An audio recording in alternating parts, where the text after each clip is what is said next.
Welcome back to the shop. So last night I picked up this thickness planer from somebody on Facebook Marketplace, and I've been looking for one of these just to do face frames and to trim material all just to right dimensions and so on like that. It's not going to be a heavy duty one because I got a big Powermatic that does the bulk of it, but I just want it for detail work.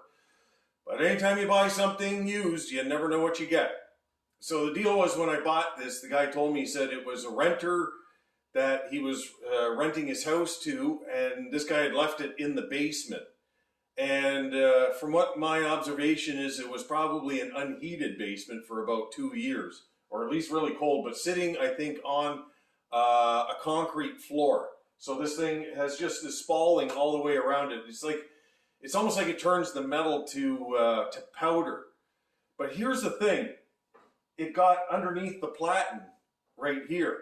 So I've got to find a way of releasing this platen so I can re-glue it back down. And so far I've looked around on YouTube, and I don't find anybody that's done this. So I'm going to take you along on this trip because I don't know what I'm going to do with this yet. So we got to figure this out together. So this is what I got. So when I got it, there was these funny little spots right here on the platen. I'm going, well, what's that? And then I'm going, I go, okay, well, what's that? Anyways, the corner was up, so I lifted it up, and you can see, now I took off some of it with some sandpaper, but there's these little spots here and there, and it was actually raising the platen up. So that's going to totally screw up your finish if you have something that's underneath this platen. So I kind of lifted it, and then all of a sudden it just popped free from here. So it used to have glue that was sticking this platen down. Now, not so much. So I got to figure out how to get that, first of all, taken off. Second of all, how do I glue it back down? So that's my dilemma right now, because at the other end it's glued tight. Now, do I just spray glue underneath it, or do I take the whole darn thing off? So that's going to be my challenge. So if you can see underneath here, that's that white that I was talking about right there. Okay. And I think it's just a reaction from the aluminum, and as it touches the steel. I know I've seen that before in those old Grumman trucks. Like, there's a spot right there that I haven't cleaned off. So I think that's the issue, but for some reason the whole darn thing released. Maybe it's a godsend. So here's what I got going on so far. So I just lifted it up with this block. Okay. So it's sitting up, probably about 7 inches. Okay. But yeah, so what my plan is, I'm just going to put some gun wash and let it just kind of cascade down, and then hopefully it'll release.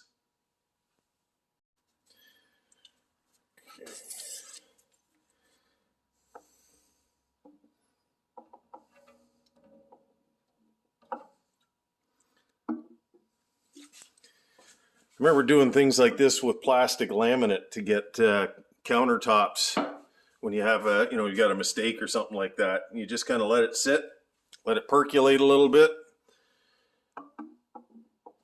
There we go. All right, let's see what happens. Okay, so yeah, it's definitely releasing, because the last thing I want to do is I don't want to kink this metal. Okay, there's a hard spot there, but I got it already released at the end there. This one's tight. Oh, this is starting to go now.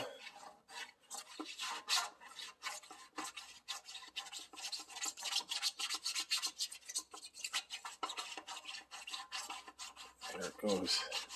I'm almost at the end. There we have it. There you can kind of see it where they spray glued just basically 4 strips. It looks like just kind of did the perimeter and then a couple of stripes in the middle, and that was it. So obviously they're trying to put as minimal amount of glue as possible, but that is a spray contact that's on there, which I do have. So this is what it's like on the planer bed, but look at, you can all kind of peels off. So that's not going to be too much of a problem to get that off and get that clean. It's just the biggest thing right now is making sure that I put the right amount of glue on this thing, because I don't want to overpower it with a ton of glue. I'm going to do exactly what they did. Perimeter glue it, and then just put a couple of stripes down the middle, and that's it. So I was able to get the glue off, came off real easy with the lacquer thinners. I just use gun wash because that's what I have in the spray booth, and it's cheap. But anyways, I'm just going to give it just a light wire wheel and clean up inside the grooves and get that prepped, and then blow it all out.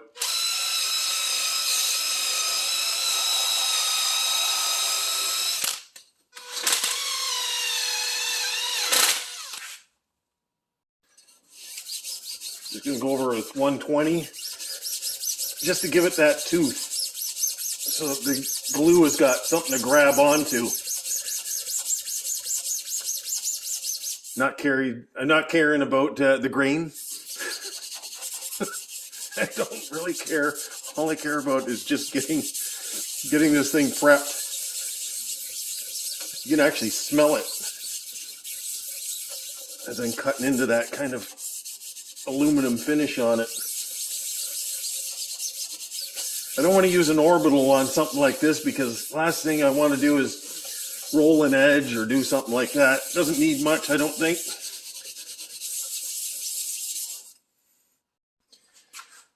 All right, so this has been just soaking in lacquer thinners for about 3-4 minutes or so, and it's starting to pull off this stainless steel thing here. Bear in mind, this edge that's all the way around here, it's like the edge of a blade. It's super, super sharp. I'm glad I didn't go over top of it real quick, because it would have slashed me hard. But I touched it and went, holy crap, that's really, really sharp. So now it's just a matter of wiping this down and getting this off. And it comes off very easily, by the way. It's the same deal. I'm just going to give this a light sanding.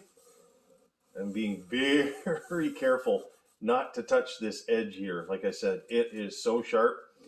If you hit that, you are going to the hospital. You are going to the hospital. There. That's just enough to get that tooth. This is 120 grit, kind of that cloth type sandpaper. But yeah, I can just feel that kind of powdering up there. That's good. So this is just a test to find out how much room I have and how I'm going to put this down. Like, I need to kind of feel for what it's going to look like. So I'm going to put this one edge, this one right here, kind of tight to the one side. And I'm going to keep it up in the air a little bit like that, and then drop it down. That seems to work, because I don't want to try to do it front to back, meaning going this way. I think I'll have better success doing it this way and then dropping it down. But I just have to make sure that I get this corner in on this side and keep it tight to this kind of rail on this side closest to me, and then just put it down like that. Okay, that's going to be the procedure. I figured I'd test that before I try, because I get one shot at this, and if I don't do it properly, well, then I got to start right from scratch again.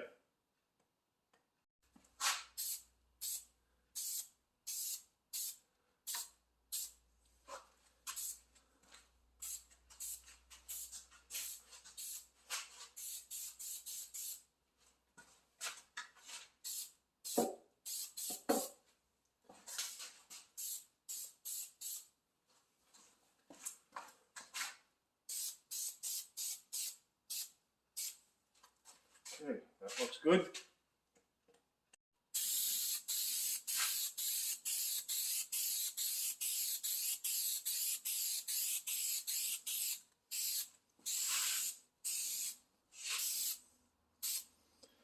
There, that's all I'm doing on it.